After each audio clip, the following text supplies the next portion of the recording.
Dedicated to eastern and southern Kentucky, this is WYMT Mountain News First at 4. Good afternoon, I'm Steve Hensley. We're doing our 4 o'clock newscast at 5 today. The flood threat increases tonight as more heavy rain could move in after dark. Chief Meteorologist Paige Noel begins our severe weather alert day coverage. Paige?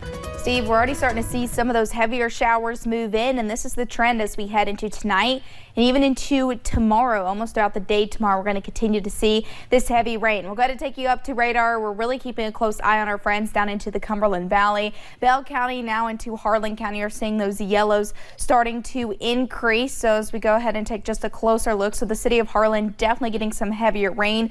That's starting to move into parts of Cumberland. Now rain becoming a little bit lighter down into Bell County. I know Middlesboro just saw a lot of heavy rain and some heavier bands moving into Williamsburg and into Barberville. So over the past really 48 hours, a lot of us are at about an inch to about an inch and a half, some close to 2, especially if you're looking over into McKee, over into parts of Jackson County. Now we're expecting another inch to 2 to maybe even 3 inches from now through your Thursday. This showing another 2 down into parts of Harlan and into Bell County. Yeah, our European model really showing much of the same story. 1 to 2 inches really along that Kentucky, Tennessee, and Virginia border as we head into the next really couple of hours. And of course, we still have this flood. Watch out. Our friends down into Tennessee, Virginia are in that flash flood watch. It's something we're going to keep a pretty close eye on tonight and through the day on Thursday. We could also be talking about snow by this time tomorrow night. I'll have more details on that coming up. All right, it's going to be busy the next few days, it sounds like, Paige. Thank you. Well, the biggest flooding concern right now is throughout the Cumberland Valley region. WYMT's Connor James was in Bell County today talking with emergency management crews there about the precautions they're taking.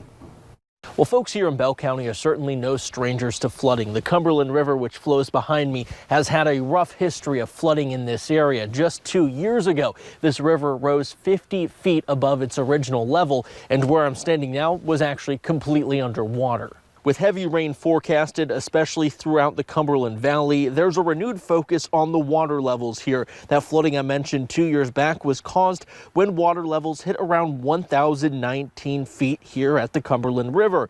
Now, the river usually does sit out about 970 feet, but when there is excessive rainfall and that water rises roughly 40 to 50 feet above its normal levels, that's when you see that widespread flooding throughout the county. Now, local leaders here in Bell County are honing in on the Cumberland River as one of the many areas they're going to be checking the water levels at in the coming days, as there is that possibility for flooding.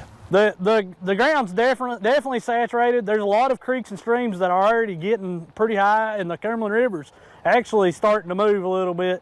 So, you know, if we get on the higher end of what they're predicting, then we could have some flood issues. On top of checking the water levels here along the Cumberland River, the city of Pineville does tell me they do frequent checks of the floodgates surrounding the city in case they would ever have to use it. I'm in Bell County. Connor James, WYMT Mountain News.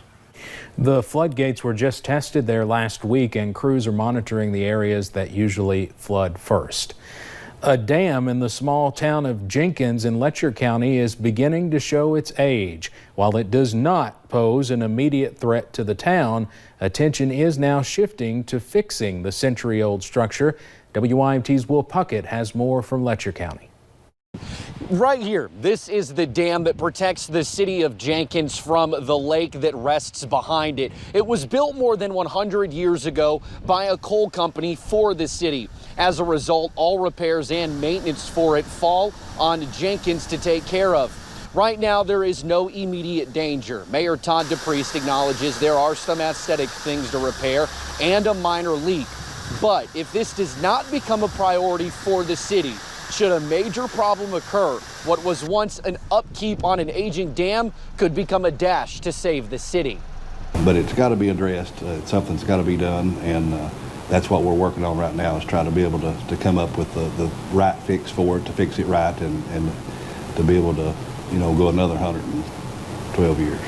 Now, Mayor DePriest again stresses there is no immediate danger, but you can predict the future should, say, an earthquake strike and make that small crack even larger.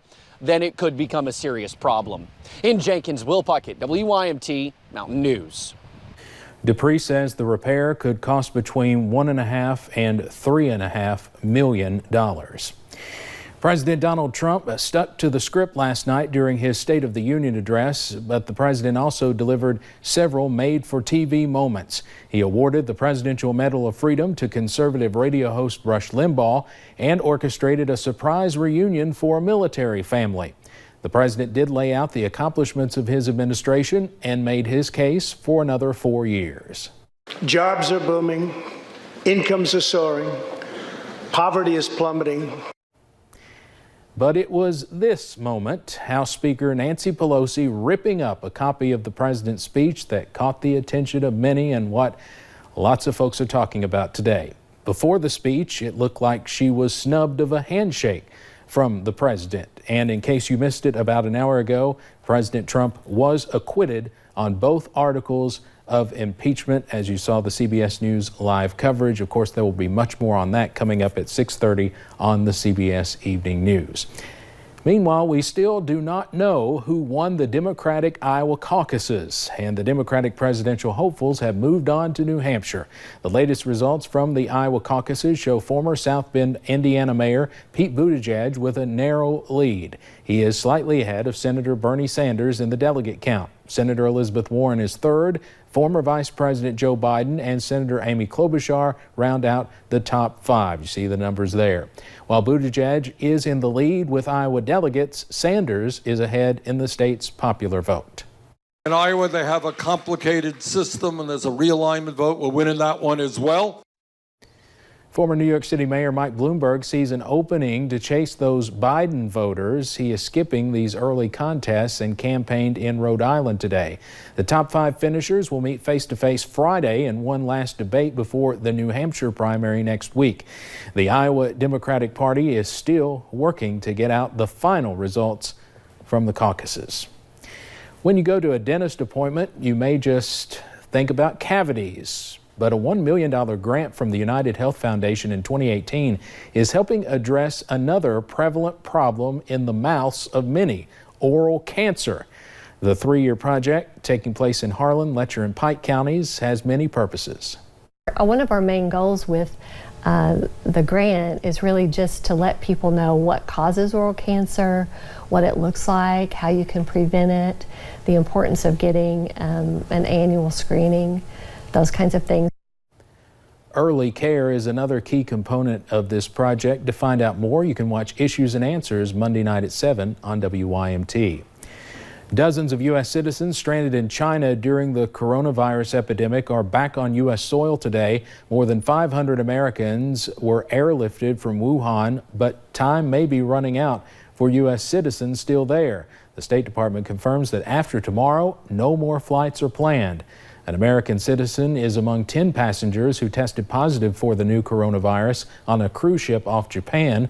The patients were removed, while the remaining 3,700 passengers will be confined to their cabins for 2 weeks.